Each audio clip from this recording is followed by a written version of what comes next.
산상수훈의 말씀을 함께 나누고 있습니다.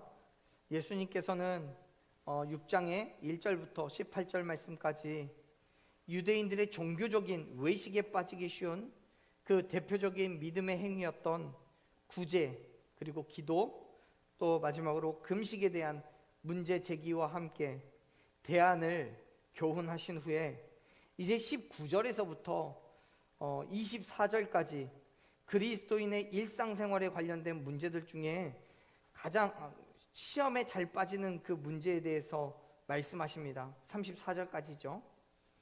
그 문제가 바로 재물에 대한 겁니다. 즉 예수님은 그리스도인이 가져야 될 물질에 대한 바른 태도와 우선순위에 대한 그 문제를 말씀하시는 거예요. 그 말씀을 하시기 위해서 먼저 현재 상황에 대한 평가를 하시는데요, 이렇게 이야기를 하시죠. 1절 말씀, 19절 말씀 같이 읽어보겠습니다. 같이 읽습니다. 너희를 위하여 보물을 땅에 쌓아두지 말라. 거기는 좀과 동록이 해하며 도둑이 구멍을 뚫고 도둑질하느니라. 아멘. 우리 성경에서는 너희는이라는 단어가 먼저 등장을 하고 있죠. 그런데 헬라어 원어 성경으로 보자면 예수님의 이 말씀은 쌓아두지 말라라는 단어로 시작을 합니다. 말씀을 보면 쌓아두지 말라고 명령을 하셔요. 더 정확하게는 이 말씀이 현재 명령형입니다. 그 말은 지금 당장 보물을 땅에 쌓는 것을, 그 행위 자체를 그만두어라, 단호하게 끊어내라 이라는 의미를 가지고 있습니다. 지금 예수님은 말씀을 듣고 있는 제자들, 그리고 모여든 유대인들을 향해서 물질을 이 땅에 쌓아두지 말 것을 분명하게 선언하고 계셔요. 이 말은 물질을 죄로 여기거나 모아놓는 것을 하지 말라는 말이 아니에요. 예수님께서는 앞에서 분명하게 제시를 하시죠. 너희를 위하여라고요. 무슨 말입니까? 인간의 탐욕을 위한 축적을 하지 말라는 거예요. 인간의 탐욕을 위한 거예요. 자기 욕심과 만족을 위해 재물을 쌓아두지 말라고요. 당시의 유대인들은 율법을 지켜 행하면서도 여전히 이 땅의 일에 관심을 갖고 물질을 소유하는 것에 목숨을 건 사람들이었습니다. 마태복음 19장을 보면 한 부자 청년이 등장을 하죠. 이 청년은 예수님께 나와서 어떻게 해야 영생을 얻을 수 있겠느냐라고 묻습니다.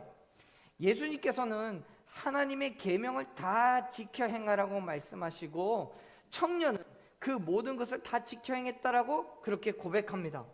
그때 예수님께서는 그 청년에게 가진 모든 소유를 팔아서 가난한 자들에게 나눠 주라고 말씀을 하십니다. 그 말을 들은 청년의 표정은 확 굳어버립니다. 근심하며 돌아갔다라고 성경은 기록하고 있어요. 이 청년의 근심은 다른 게 아닙니다. 그가 가지고 있는 그 소유를 팔아서 나눠주는 것, 그게 힘든 거예요.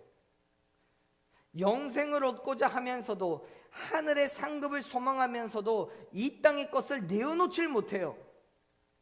예수님께서는 그 청년에게 분명하게 말씀하셨습니다. 그가 가진 모든 소유, 즉 이 땅의 것을 다 나누어 주면 하늘의 재물이 있을 거라고 말했습니다. 그가 영생을 얻고자 했지만 그렇게 되기 위해 치러야 되는 이 땅에서의 희생을 포기하지 못하는 거예요. 한낱 안개와도 같은 이 땅의 것들을 내려놓지를 못하는 거예요. 곳간을 열어서 어려운 이웃과 함께 나눌 때 더 풍성하게 채우시는 은혜가 있다는 것을 알지 못하는 거지요. 누가복음 6장 38절을 보면 예수님은 우리에게 주라고 말씀하십니다. 그러면 하나님께서 우리에게 주시는데 곧 후히되어 누르고 흔들어 넘치도록 해서 너희에게 안겨주리라고 말씀합니다. 너희가 헤아리는 그 헤아림으로 너희도 그 헤아림을 도로 받을 것이니라라고 말씀하셨어요. 여러분, 내가 아무리 많은 것을 쌓아놓아 봐야 다 사용하지도 못합니다. 결국 썩어버리게 돼요. 그러나 나누고 함께하면 오히려 더 많은 것들을 얻을 수 있음을 여러분 믿으시길 바랍니다. 내게 물이 가득 담겨진 컵이 있는데 거기에 계속 물을 부어봐야 넘쳐 흐르기만 할 뿐이에요. 내 물이 되지 않아요. 그러나 어떻게든 그 컵에 물을 비워내면 그때는 비어있는 그곳에 하나님께서 부어 가득히 채우시는 은혜를 누리게 될 줄로 믿습니다. 그 은혜가 있기 때문에 나누는 거예요. 하나님의 은혜의 원리는 그 나눔에 있어요. 여러분, 복 받기를 원하십니까? 물질의 축복, 건강의 축복, 환경이 열리는 축복, 지혜와 명철의 축복. 사랑하는 여러분, 복 받기 원하십니까? 기꺼이 나누십시오. 나누었을 때 그 빈 곳에 부어주시는 하나님의 은혜가 임할 줄로 믿습니다. 보세요. 우리가 함께 읽은 6장 19절에서 예수님께서는 분명하게 말씀하세요. 이 땅에 재물을 쌓아두지 말아야 될 이유에 대해서 이야기하세요. 뭐라고 하십니까? 좀과 동록이 해하며 도둑이 구멍을 뚫고 도둑질하기 때문이라고 말씀하시죠. 여러분, 좀이라는 건 의복을 갉아먹는 해충을 말합니다.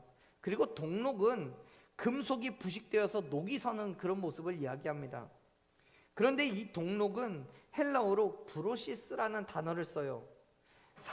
그런데 사실 이 단어가 우리말로 번역이 되면서 동록이라는 단어로 번역이 됐는데, 사실은 헬라어에서는 먹다라는 뜻을 가진 비브로스코라는 단어에서 유래한 말로서 먹어 없어져 버리는 모든 것들을 의미합니다. 지금 예수님께서는 우리의 삶에 있어서 가장 필요한 의식주 중에 두 가지의 것을 이야기하시는 거예요. 의복과 먹는 것이요. 그것이 유한하다라고 말씀하는 거예요. 사실 사람들은요, 당시에도 그랬지만 오늘날에도 먹고 입는 것에 많은 돈을 투자합니다. 그것이 삶의 가장 중요한 가치라고 생각합니다. 예수님께서는 당시 유대인들도 가지고 있었던 그 먹는 것과 입는 것에 대한 그 가치관에 대해서 말씀하시기 위해 예를 드시는 거예요.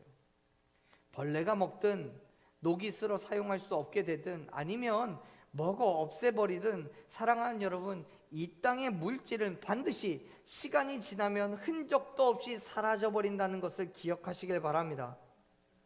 그것은 내 의지가 아니에요. 내 생각이나 의지와는 상관없이 때가 되면 상하고 망가지는 것이 세상의 것들입니다. 그것이 아니더라도 세상의 수많은 적들과 악한 세력이 땅에 쌓아둔 물질을 끊임없이 넘보고 있기 때문에 늘 불안함과 위기 속에서 살아갈 수밖에 없어요. 생각해 보세요. 부자들의 집을 보면 집의 담장도 높은데 CCTV가 곳곳에 있고요, 경비원들도 있습니다. 왜요? 가진 게 많으니까요. 그것을 지키기 위해서 그렇게 할 수밖에 없는 거예요. 우리가 그룹의 총수가 아니기 때문에 잘 모르겠습니다만은, 드라마 같은 곳에서 보면 한 기업이 후대에게 그 기업을 물려주려면 자손들끼리 막 싸우는 것을 보게 됩니다. 권력과 암투가 있지요. 왜요? 가지려고 하니까요. 또 내가 가진 것을 지키려고 하니까요. 그런데요, 가진 것이 없는 사람은 다리 밑에서 텐트를 치고 누가 옆을 지나가든 말든 관심도 없어요. 왜요? 가져갈 게 없으니까요. 혹 만에 하나 텐트라도 가져가고 깔고 누웠던 박스라도 치워지더라도 다른 것을 찾아오면 돼요. 얼마든지 대체할 물건들이 많아요. 그렇기 때문에 예수님께서는 우리를 향해서 이 땅의 것을 바라보지 말고 하늘을 바라보라고 말씀하시는 거예요. 20절 말씀 봐보세요. 20절에서 예수님 말씀합니다. 같이 읽어보겠습니다. 오직 너희를 위하여 보물을 하늘에 쌓아두라. 거기는 좀이나 동록이 해하지 못하며 도둑이 구멍을 뚫지도 못하고 도둑질도 못하느니라. 아멘. 예수님께서는 하늘에 보물을 쌓아두라고 하십니다. 그렇다고 문자 그대로 우리가 해석해서 우리의 가진 물질을 하늘에 던져서 쌓을 수는 없지요. 같은 내용을 기록하고 있는 누가복음 12장 33절 말씀을 보면 이렇게 얘기를 해요. 너희의 소유를 팔아 구제하여 낡아지지 않는 배낭을 만들라고요. 소유를 팔아서 그것으로 구제를 하라고 얘기해요. 그 남을 위하여 구제를 하는 그것이 하늘에 쌓아두는 재물이라는 거예요. 그렇습니다. 하늘의 보물을 쌓는 방법은 우리의 물질을 구제에 사용하는 거예요. 다른 사람을 위하여 사용하는 거예요. 여러분, 구제에 사용된 물질은요, 그냥 사라지는 게 아닙니다. 하나님께서 받으시는 향기로운 제사와 제물이 되는 것임을 믿으시길 바랍니다. 그런데 여러분, 오해하지 마세요. 그 행함이 무조건적인 은혜가 되는 게 아니에요. 외식하는 자들과 같이 자기 신의 의의를 과시하려는 목적이 그 안에 없어야 돼요. 온전히 형제를 사랑하는 마음을 가지고 하나님의 영광을 위하여 행해야 되는 믿음의 행함임을 기억하시길 바랍니다. 더 나아가 우리가 믿음으로 행하는 그 구제는 더 큰 은혜와 축복이 된다는 사실도 기억하십시오. 보세요. 20절 말씀을 보면 하늘에 쌓아둔 보물에는 좀이 생기지도 않고 동록도 없고 도둑도 들지 않는다라고 말씀해요. 세상의 모든 것들이 썩어 없어질 것들이에요. 하늘에 쌓아둔 보물이 아니라 같은 보물이지만 땅에 쌓아둔 것은 분명하게 동록도 들고 좀도 먹고 도둑이 들 수 있어요. 그러나 하나님께 속한 것들은 절대로 사라지지 않는 영원한 보물이 됨을 믿으시길 바랍니다. 요즘 뉴스를 보면요, 주식이 어떻고 개미가 어떻고 하는 이야기를 보게 됩니다. 저는 주식을 하지 않기 때문에 잘 모릅니다. 공부도 안 해봤습니다. 재테크를 위해서 어느 회사의 주식을 샀는데 그것이 급등을 하기도 하고 또 어떤 경우에는 급락을 하기도 하죠. 세상의 것들을 그때그때 경제적인 상황에 따라 오르기도 하고 떨어지기도 합니다. 때로는 완전히 바닥을 쳐서 투자했던 많은 돈을 잃는 사람들도 있습니다.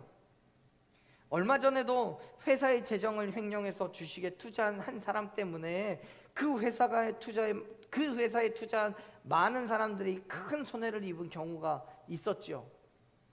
세상의 물질이 그렇습니다. 그것이 유익이 될 때도 있지만 손해가 될 때는 큰 아픔을 겪게 되기도 합니다.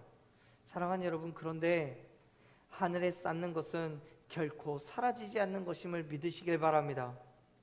히브리서 기자는요 6장 10절에서 하나님은 우리의 행위와 하나님의 이름을 위하여 나타낸 사랑으로 이미 성도를 섬긴 것과 이제도 섬기고 있는 것을 잊어버리지 않으시겠다라고 말씀합니다. 그렇습니다. 하나님께서는 우리의 행함을 결코 잊지 않으시고 갚아주심을 믿으시길 바랍니다. 왜요? 하나님의 이름을 위해서 한 것이니까요.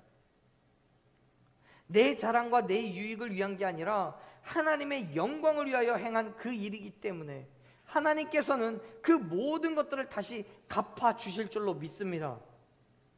그렇기 때문에 사랑하는 여러분, 우리가 구제를 행함에 있어서 아까워하지 마십시오. 이웃을 위하여 기꺼이 내 것을 나누어 줄 수 있는 저와 여러분 되기를 간절히 축원합니다. 예수님께서는 당신의 이름으로 이웃을 대접한 냉수 한 그릇도 결코 그 상을 잃지 않을 거라고 말씀하셨습니다. 그러기 위해서는 우리의 시선이 세상의 물질이 아니라 하나님께 있어야 됩니다. 다시 말해서 우리의 관심, 우리의 가치관, 우리의 삶의 기준이 하나님께 있을 때 그러한 섬김과 나눔이 가능하다는 거예요. 보세요. 예수님께서는 이렇게 말씀합니다. 우리 같이 읽었던 6장 21절 말씀을 같이 읽어보겠습니다. 읽습니다. 내 보물 있는 그곳에는 내 마음도 있느니라. 아멘.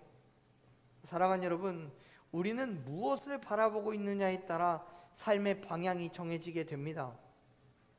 그것이 인간의 연약함이에요. 자기의 연약함과 부족함을 인식하기 때문에 그 부족함을 채우고 연약함을 의지하기 위해서 무엇인가를 필요로 하는 거예요. 다시 말해서 우리가 무엇을 아끼고 무엇을 사랑하는지를 확인함으로써 그 사람의 관심과 삶의 초점이 어디에 있는지를 확인할 수 있게 되는 거예요. 그것이 우리의 행동과 삶의 기준을 만들어 가기 때문에요. 예컨대 돈에 관심 있는 사람은 장사를 합니다. 남의 물건에 관심 있는 사람은 도둑질을 하겠죠. 학문에 관심이 있으면 공부를 합니다. 그렇다면 여러분은 무엇에 관심을 두고 계십니까? 여러분이 생각하고 있는, 여러분이 쌓아두고 있는 그 보물은 무엇입니까? 무엇을 위해서 그 보물을 쌓고 계시는 겁니까? 예수님께서는 보물이 있는 그곳에 우리의 마음도 있다라고 말씀하고 있습니다. 사랑하는 여러분, 우리의 눈과 마음이 예수 그리스도께로 맞춰 놓기를 간절히 소망합니다. 세상을 바라보지 말고 오직 예수 그리스도께만 시선을 고정하십시오. 우리가 무엇을 바라보느냐에 따라 우리의 관심과 가치관이 바뀌는 거예요. 말씀을 보면 이렇게 이야기하죠. 22절 23절 말씀 같이 읽겠습니다.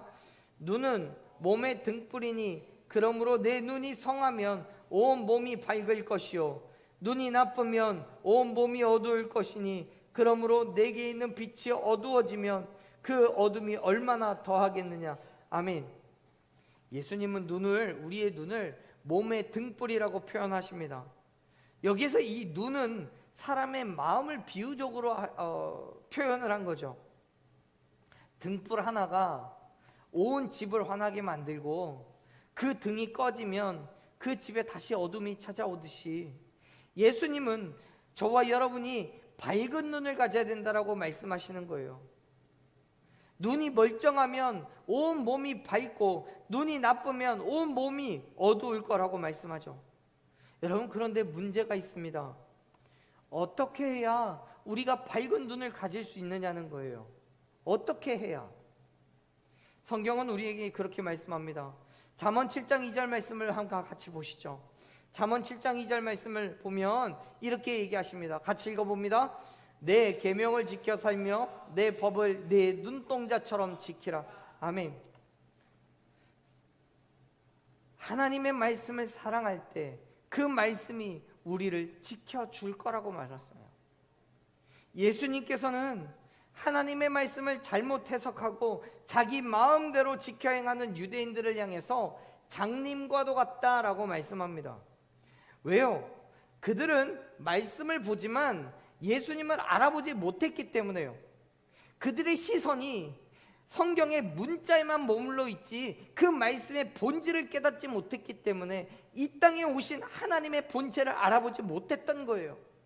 그러니 장님인 거죠. 그렇기 때문에 사랑하는 여러분, 하나님의 말씀을 가까이 대하십시오. 그런데 그 말씀이 문자에만 머물러 있는 게 아니라 살아있고 활력이 있어서 좌우의 날선 어떤 검보다도 예리하고 우리의 혼과 영과 및 관절과 골수를 찔러 쪼개기까지 하며 또 마음의 생각과 뜻을 판단하는 하나님의 말씀으로 받으시기를 축원합니다. 그 말씀의 능력이 있는 거예요. 그 말씀에 우리의 시선이 고정되어 있을 때 우리의 삶의 방향이 바뀌게 됨을 믿으시길 바랍니다. 또한 성경을 보면요, 우리에게 선한 눈을 가진 사람이 되라고 말씀합니다. 잠언 22장 9절 말씀을 보면 이렇게 기록되어 있습니다. 같이 읽습니다. 선한 눈을 가진 자는 복을 받으리니 이는 양식을 가난한 자에게 주민이라. 아멘. 잠언의 저자는 선한 눈을 가진 자가 복을 받을 건데 그 선한 눈을 가진 사람이 무엇 일을 하냐면 자기의 양식을 가난한 자에게 나눠준다라고 말해요. 이웃과 지체를 향한 그 사랑과 섬김의 마음을 가진 사람을 선한 눈을 가진 사람이라고 표현하는 거예요. 사실 여러분, 나 같은 죄인을 불쌍히 여기시고 아무런 조건 없이 십자가를 선택하신 예수 그리스도의 긍휼함을 받은 사람들이 바로 저와 여러분인 줄로 믿습니다. 그렇다면 우리가 예수 그리스도께 시선을 고정하고 그의 긍휼하심이 우리 안에서 드러나기를 간절히 소망해야 되는 거예요.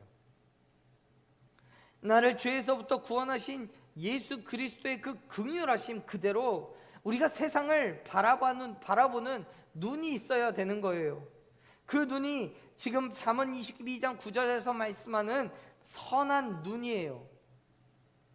그 눈을 가진 사람이 바로 말씀 안에서 살아가기를 발버둥 치는 사람인 거고, 그 눈을 가진 사람이 바로 예수 그리스도를 위하여 살아가는 사람인 줄로 믿으시길 바랍니다. 더 나아가 믿음의 눈으로 세상을 바라보십시오. 믿음의 눈으로 예수 그리스도를 바라보십시오. 시편 119편 37절에서 내 눈을 돌이켜 허탄한 것을 보지 말게 해달라고 간구하는 것과 같이 우리의 눈이 오직 예수 그리스도께로 고정되어 있기를 축원합니다. 왜요? 우리가 세상을 바라볼 때마다 세상의 어두움은 조금씩 우리의 삶을 파고들어서 빛을 잃어버리게 할 것이기 때문에요. 사랑하는 여러분, 우리가 말씀 가운데 하나님을 발견하고 나를 위하여 죽으시고 부활하신 예수 그리스도를 바라본다면, 그래서 우리의 시선이 세상을 향하지 않게 한다면, 저와 여러분의 삶은 예수 그리스도를 위한 삶이 될 줄로 믿습니다. 우리가 무엇을 위하여 세상의 즐거움을 따르며 무엇을 위하여 이 땅에 보물을 쌓아두고 있겠습니까? 나를 위하여서가 아니라 하나님을 위하여서 하나님의 영광을 드러내는 그 즐거움을 따르며 하나님의 이름을 위하여 물질이 사용되어지기를 소망하십시오.